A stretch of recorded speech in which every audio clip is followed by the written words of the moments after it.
All right, for today's review, I'm going to be taking a look at a really cool little figure. This is Night Viper from the Beast Machines toy line. For those of you who don't know, Beast Machines was basically a sequel series to Beast Wars.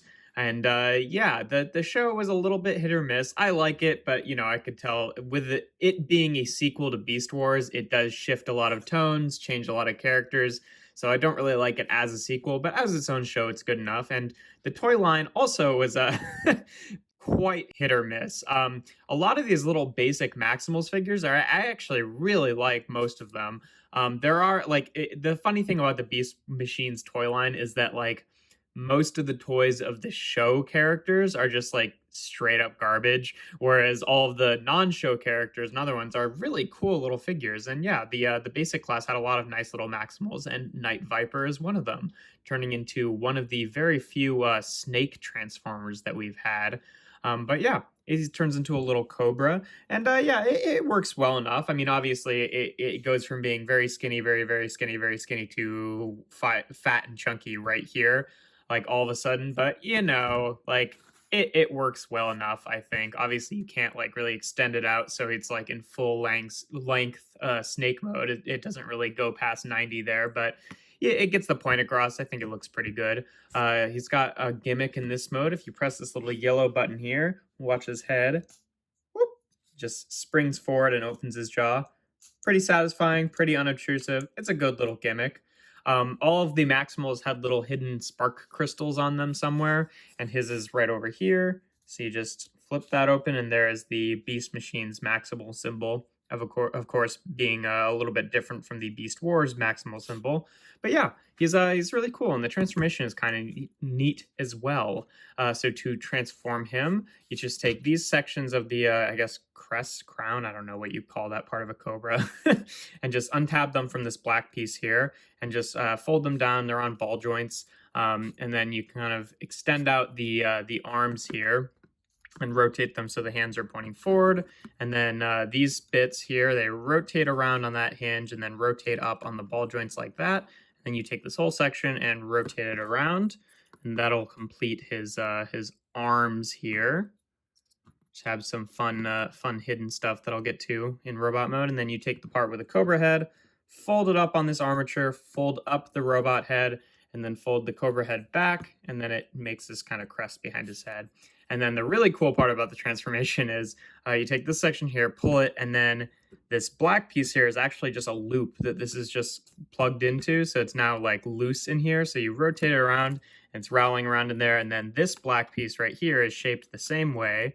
So then you peg that in like that, and then bring this part of the tail down like that, this part of the tail down like that, rotate it forward, straighten this all out, and flip up the foot. And the tail for the Cobra mode actually makes his feet, and that is super cool. I like that a lot.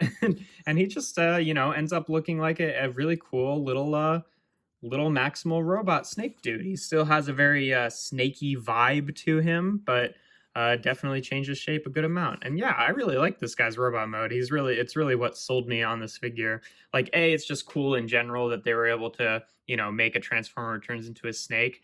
I think he might be the first one. I know there's one from Beast Wars Neo or Beast Wars the second. I can never get those two straight, and I'm not entirely sure whether that came out before Beast Machines or Beast Machines came out before that. I think maybe that one's the first snake transformer, and this is maybe the second, but I could have that totally wrong. But either way, one of the early snake transformers, and yeah, pretty cool. As you can see, some of the ball joints on him have gotten a little bit loose over time, especially these ones that these bits are attached to, just because you actually have to rotate those on those ball joints for the transformation. So they tend to grind down a little bit faster than some of the other ones. So that makes this bit a little bit loose sometimes. Doesn't really like to stay flush against the arm. Kind of annoying, but not the end of the world. He's got really good articulation. What the kind of annoying thing is that his elbows are bent this way, so they only bend in like that or forward like that. No wrist swivel, obviously. So that's a bit annoying, but not the end of the world. And he's got shoulder ball joints here. The elbows, like I said, bends about 90. The head is on a ball joint, but just because of how it's tucked in here, you only really get rotation out of it. The hips are on ball joints. The knees are on ball joints, which also gives him that thigh swivel. They go about 90.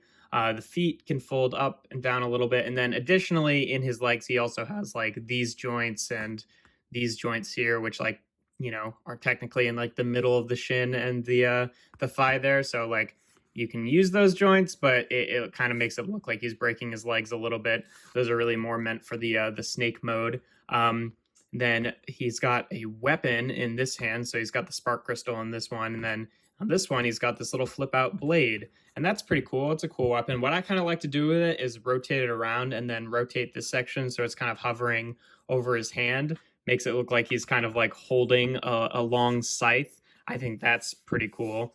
And, you can just, I like doing, I don't know, this is always the pose that I like doing with him, kind of getting this, is this like, it's sort of like a weird sort of anime stance pose where he's just kind of tilted to the side there. I think he looks really cool like that. But yeah, no, overall, he's just a really cool little figure. I really like these Beast Machines guys, and he's probably my favorite one. But, some of the other ones are cool, and I'll probably check those out in some of the coming weeks. But yeah, not much more to say about him. Just a really nice little figure. You can get a good look at his head sculpt there. Still very snaky vibes. And yeah, just a really nice, simple, basic class figure. If you enjoy my videos, make sure to leave a like and consider subscribing. I do reviews on Tuesdays, Thursdays, and Sundays. And yeah, without further ado, here we have Transformers Beast Machines Basic Class Night Viper.